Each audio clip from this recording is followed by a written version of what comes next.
اعوذ باللہ من الشیطان الرجیم بسم اللہ الرحمن الرحیم وَأُدْخِلَ الَّذِينَ آمَنُوا وَعَمِلُوا الصَّالِحَاتِ جَنَّاتٍ تَجْرِی مِن تحتہا الْأَنْہار، اور داخل کیے جائیں گے وہ لوگ جو ایمان لائے اور جنہوں نے نیک عمل کیے ہوں گے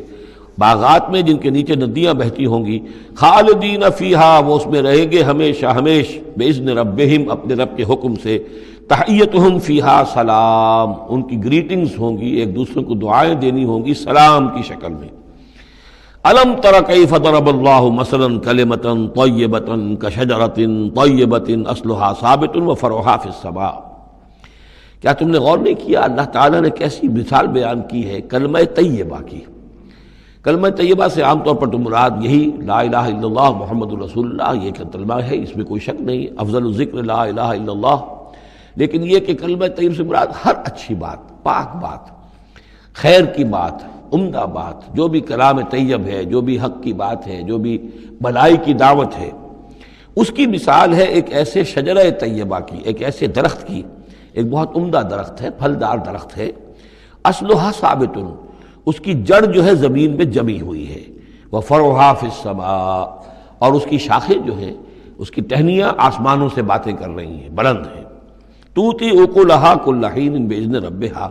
اور یہ درخت ہر فصل میں اپنا پھل لاتا ہے اپنے رب کے حکم سے۔ آم کا درخت ہے، فصل کا وقت ہے، آم لگے ہوئے ہیں، یا اور کسی چیز کا درخت ہے، اس کے اندر اکلھا، اس کا پھل جو ہے وہ آ رہا ہے متواتر۔ وَيَضْرِبُ اللَّهُ الْأَمْثَالَ لِلنَّاسِ، اور اللہ تعالیٰ مثالیں بیان کرتے ہیں لوگوں کے لیے، لَعَلَّهُمْ يَتَذَكَّرُونَ، تاکہ وہ اس سے نصیحت اخذ کریں کہ نیکی کا کوئی کلام ہو، نیکی کی دعوت ہو، نیکی کے لیے کوئی تحریک اٹھائی جائے، کوئی بھی کام کیا جائے، اس کی مثال اللہ کے ہاں اس طرح کی ہے جیسے ایک بہت ہی عمدہ درخت ہے، اس کی جڑ بہت گہری ہے، مضبوط ہے، اس سے مسلسل جو ہے مل رہی ہے، زمین سے نمو مل رہی ہے، اسے اس کے لیے خوراک آ رہی ہے، اور وہ پھیلتا جا رہا ہے آسمان میں، اس کا سلسلہ نہ معلوم کہاں سے کہاں تک پہنچے گا۔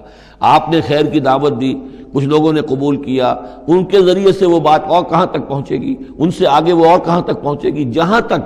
جیسے کہ حدیث میں آیا ہے کہ جس شخص نے کسی نیکی کا آغاز کیا، اب وہ نیکی جب تک دنیا میں باقی رہے گی اس کے حساب میں بھی اس کا جو ہے جو ثواب درج ہوتا رہے گا، اور جس نے کوئی بری شے کا آغاز کیا، کوئی غلط حرکت اور غلط کوئی رسم شروع کی، جب تک وہ باقی رہے گی دنیا میں تو اس کے جو بھی لوگ اس سے گناہ کمائیں گے تو اس کا گناہ اس کے حساب میں بھی درج ہوتا رہے گا۔ اس کے برعکس وَمَثَلُ كَلِمَةٍ خَبِيثَةٍ كَشَجَرَةٍ خَبِيثَةٍ، ایک درخت ہوتا ہے جھاڑ جھکاڑ ٹائپ، وہ درخت نہیں ہوتا، جھاڑیاں سی ہوتی ہیں، مثال گندی بات کی ایسے ہے، گندی بات ہو، بری بات ہو، کلمۃ خبیثۃ کشجرۃ خبیثۃ، وہ ایک ایسے درخت کے مانند ہے، اجتثت من فوق الارض، جسے زمین کے اوپر ہی سے اکھاڑ لیا جائے، جڑیں گہری نہیں ہوتی، زمین کے اندر پھیلی ہوئی تو ہے، نظر بہت آ رہی ہے، لیکن یہ کہ اس کے اندر کوئی جان نہیں ہے، کوئی ہمت نہیں ہے، ما لہا من قرار، اور اس کے لیے کوئی قرار نہیں ہے، زمین کے اوپر جیسے چاہے اکھاڑ لیجئے، کسی درخت کو اکھاڑنا جو ہے وہ آسان کام نہیں، لیکن یہ ایسے جو ہے جھاڑ جھنکاڑ، اس کو اکھاڑنا آسان ہے۔ گویا کہ اس طرح کی باتیں جو ہیں وہ پھیل تو جاتی ہیں، یہ بری باتیں بھی پھیل جاتی ہیں اور عام ہو جاتی ہیں لوگوں کے اندر، اور کبھی کبھی ایسا بھی ہوتا ہے کہ کثرت الخبیث جو ہے وہ بھانے لگتی ہے نگاہ کو، چونکہ زیادہ ہوتی ہے وہ خباثت جو ہے اس میں اس کی کثرت جو ہے وہ اس کو لوگوں کے لیے مزین کر دیتی ہے۔ دولت ہے، چاہے حرام سے کمائی گئی ہے، خبیث دولت ہے، لیکن اس دولت کی چمک دمک جو ہے وہ لوگوں کو متاثر کر رہی ہے، لیکن اس کے لیے دوام نہیں ہے، اس کی وجہ سے کوئی اطمینان اور سکون آدمی کو نہیں مل سکے گا۔ یثبت اللہ الذین آمنوا بالقول الثابت فی الحیات الدنیا، اللہ تعالیٰ مضبوط کر دیتا ہے، جما دیتا ہے اہل ایمان کو قول ثابت کے ذریعے سے دنیا کی زندگی میں۔ اللہ پر ایمان، آخرت پر ایمان، یہ یقین ہو تو دنیا کے اندر بھی وہ شخص جمع ہوا ہوگا، اس کی استقامت، اس کا صبر، اس کا حوصلہ، اس کے اندر جو بھی باہم کام کرنے کی صلاحیت ہوگی، اللہ تعالیٰ جمع دیتا ہے اہل ایمان کو بالقول الثابت، یہی قول ثابت ہے، اللہ پر، آخرت پر، رسول پر ایمان، پھر حیات دنیا و فی الآخرہ، اور پھر اسی کا ظہور آخرت میں ہوگا، اسی طرح انہیں ثبات آخرت میں جنت میں نصیب ہوگا۔ وَيُضِلُّ اللَّهُ الظَّالِمِينَ، اور ظالموں کو اللہ تعالیٰ بچلا دیتا ہے، گمراہ کر دیتا ہے۔ وَيَفْعَلُ اللَّهُ مَا يَشَاءُ، اور اللہ کرتا ہے جو چاہتا ہے۔ أَلَمْ تَرَ إِلَى الَّذِينَ بَدَّلُوا نِعْمَةَ اللَّهِ كُفْرًا وَأَحَلُّوا قَوْمَهُمْ دَارَ الْبَوَارِ، کیا تم نے دیکھا نہیں، غور نہیں کیا ان لوگوں کی طرف جنہوں نے اللہ کی نعمت کو بدل دیا کفر سے؟ اللہ نے انہیں ہدایت دی، اللہ نے نعمت دی، انہوں نے ہدایت ہاتھ سے دی اور ضلالت خرید لی، کفر اختیار کر لیا۔ اللہ نے رسول بھیجا، اتنا بڑا انعام کیا، اس پر اپنی کتاب نازل کی، اور یہ بدبخت اس کا کفر کر رہے ہیں، اللہ کے اس انعام سے اپنے آپ کو محروم کر رہے ہیں۔ وَأَعْلُوا قَوْمَهُمْ دَارَ الْبَوَارِ، اور انہوں نے اپنی قوم کو لا اتارا تباہی کے گھر میں۔ جیسے ہم نے پڑھا تھا کہ وہ فرعون جو ہے وہ اپنی قوم کا جلوس لے کر آئے گا اور سب سے آگے آگے وہ چلتا ہوا ہوگا اور سب کو لا کر جہنم کے گھاٹ پر آ کے اتار دے گا۔ اسی طریقے سے یہ لوگ جو ہے لیڈر لوگ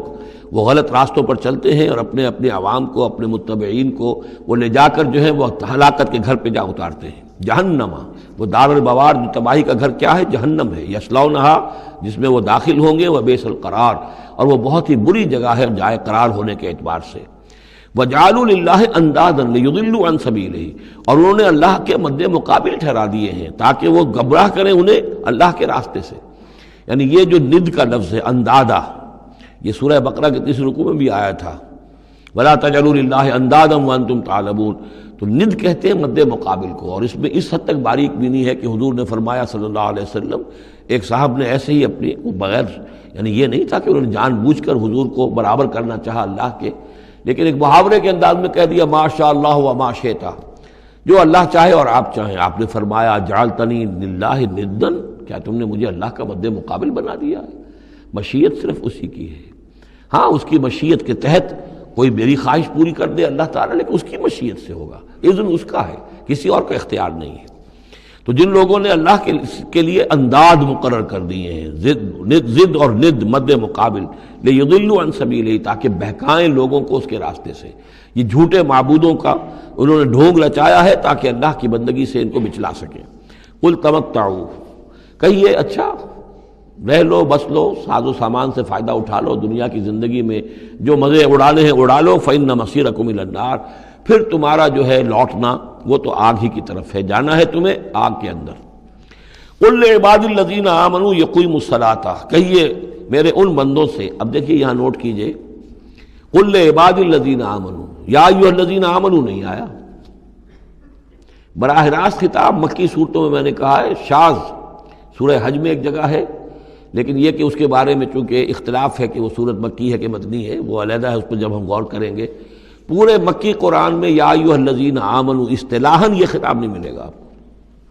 حالانکہ اب یہاں قل عبادی،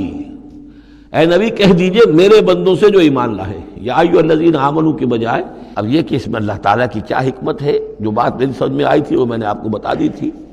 کہ یہ یا ایھا الذین آمنوا امت کے لیے خطاب ہے، اور امت کی حیثیت جو بنی ہے محمد رسول اللہ صلی اللہ علیہ وسلم کے ماننے والوں کی، وہ ہوئی ہے مدینے میں آ کر، جبکہ ایک امت کی شکل انہوں نے اختیار کی، اور تحویل قبلہ کے ذریعے سے یہ وہ ایک مستقل امت ہونا ان کا اللہ تعالیٰ نے واضح کر دیا، اور یہ کہ اس مقام سے جس پر کہ یہود فائز رہے 2000 برس، اب ان کو وہاں سے معزول کر کے اب اس امت کو وہاں پر نصب کیا جا رہا ہے۔ اس کے بعد سے یا ایھا الذین آمنوا، یا ایھا الذین آمنوا، اور اس میں اہل ایمان بھی اور منافق بھی، جو بھی اسلام کا دعویٰ کریں وہ اسی خطاب کے تحت آ جائیں گے۔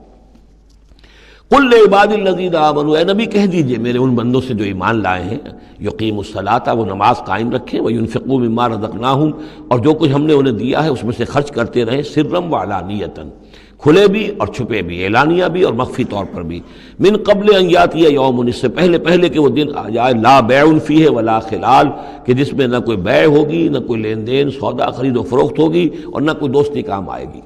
یہ آیت بہت قریب ہے وہ جو آیت سورہ بقرہ میں آیت الکرسی سے پہلے ہے، یا ایھا الذین آمنوا انفقوا مما رزقناکم من قبل ان یاتی یوم لا بیع فیہ ولا خلۃ ولا شفاعہ، وہاں تیسری شے کی اور کیٹیگوریکل نفی ہے، وہ دن کے جس میں نہ کوئی بیع ہوگی، نہ کوئی دوستی ہوگی، اور نہ ہی کوئی شفاعت۔